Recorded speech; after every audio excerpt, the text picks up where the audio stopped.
De Vhp die heeft vandaag, dat is dan 9 april 2020, eveneens haar lijsten ingediend op de verschillende hoofdstembureaus. TBN Prime Alert wachtte de Vhp op bij het hoofdstembureau Paramaribo. De lijsten werden ingediend door Matura en Wang. Na de indiening stond Matura de pers te woord.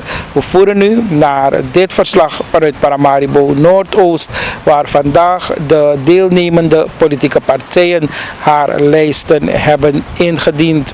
De Vhp heeft zich net geregistreerd in Paramaribo. Je zou denken dat de Vhp doet zeker mee in alle districten, maar toch stel ik de vraag, doet landelijk mee? We doen landelijk mee. Vhp is een partij die zich voor het eerst in de geschiedenis landelijk meedoet aan de verkiezingen. Nu heeft u als partij, is bekend dus dat jullie op een gegeven moment anders de verkiezing ingaan nu. Niet alleen niet in combinatie, maar ook de partij is opengegooid, rondje jari, etc. We hebben wel enkele terugtredens meegemaakt nog net voor de dag van vandaag. Wat is er precies gebeurd? Nou, het is normaal. Mensen hebben in elke organisatie heb je teleurstellingen, heb je verwachtingen. Mensen hebben verwachtingen. Wij zijn een zeer democratische partij waar iedereen recht heeft om te praten, recht heeft om te protesteren, recht heeft om kritiek te leveren. Dat is in andere partijen niet het geval. Niet in alle partijen is dat het geval. En natuurlijk, wij beseffen dat inderdaad je mensen zal hebben die teleurgesteld raken. Niet iedereen is even sterk. Niet iedereen kan omgaan met. Maar uiteindelijk moet je keuzes maken als partij die keuzes hebben gemaakt. En sommige mensen zijn inderdaad teleurgesteld. Sommigen zijn gebleven, maar die communiceren we om die teleurstelling weg te maken. Anderen hebben voor andere stappen gekozen. Nou, dat respecteren we. We wensen ze ook heel veel succes wat dat betreft.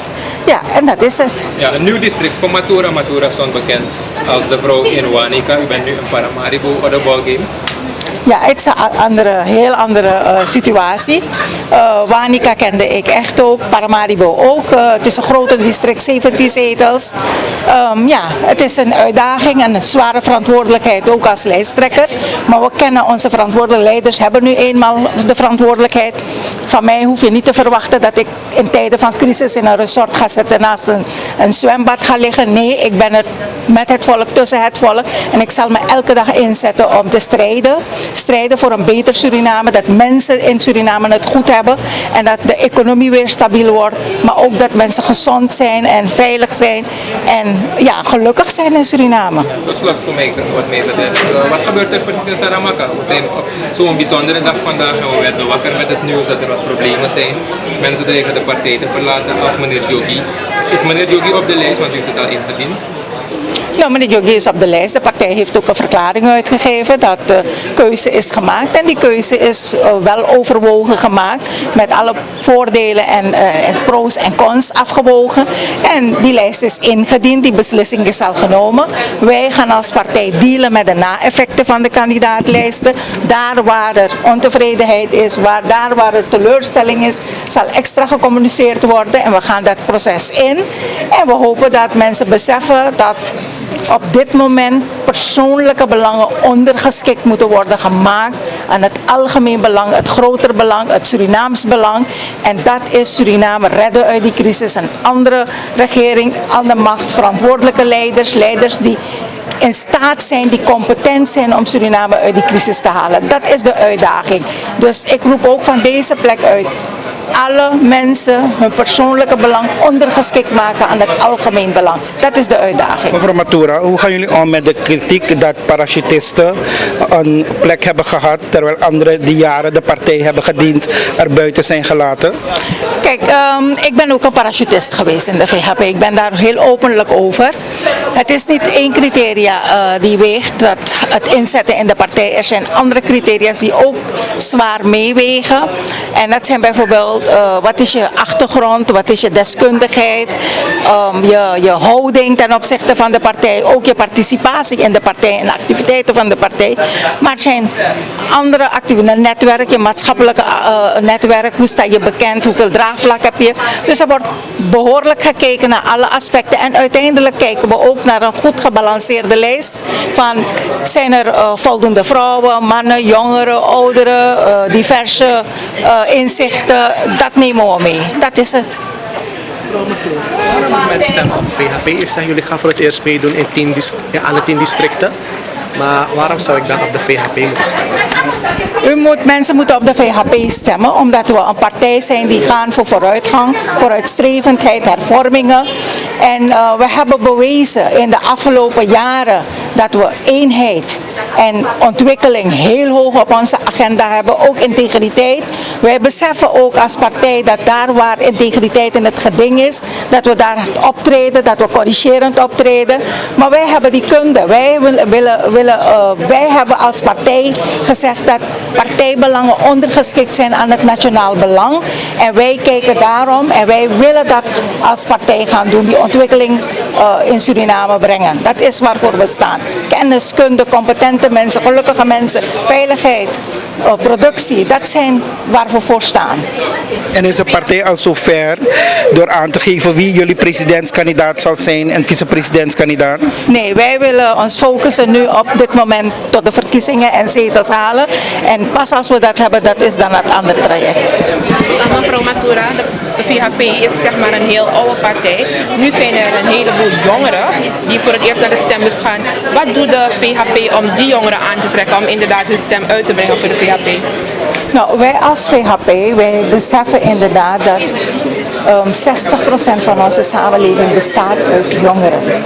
En een land ontwikkelen doe je met kennis, met kunde, met innovaties.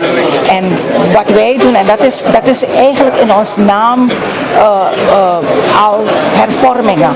Wij hebben als partij constant zitten hervormen, constant ontwikkelen. We zijn uitgegroeid. We hebben in de afgelopen 4 jaar laten zien dat we in alle 10 districten gaan. Dat we hebben vernieuwd. Dat we jongeren, ouderen, iedereen betrokken hebben en heel veel trainingen hebben verzorgd.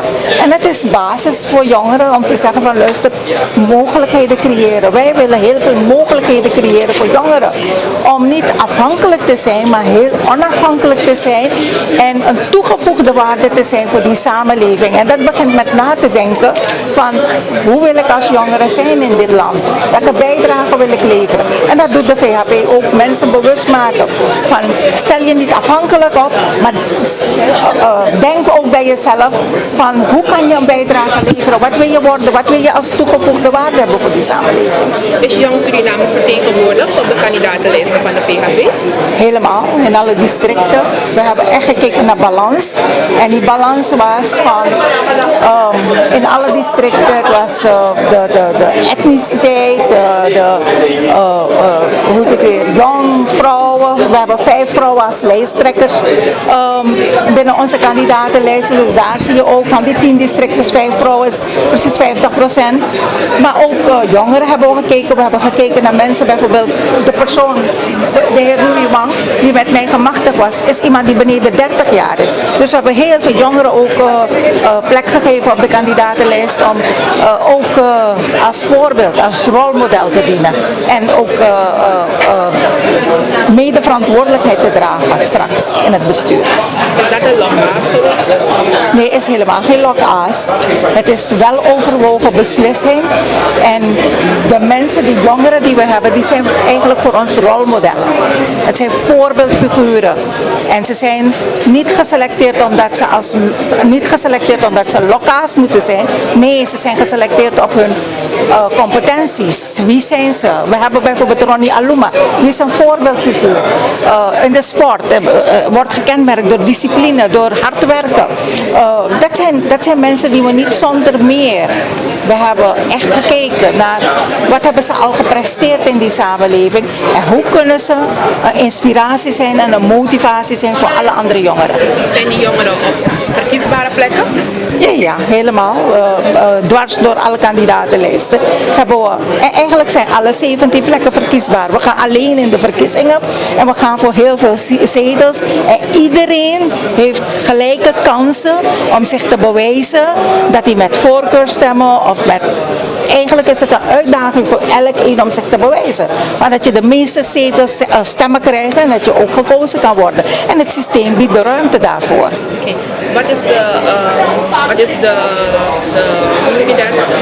De code, zal ik maar zeggen, van de partij? Moet er op de lijsttrekker gestemd worden of is men vrij? Men is helemaal vrij te stemmen. Iedereen mag stemmen op de kandidaat die hun aanspreekt.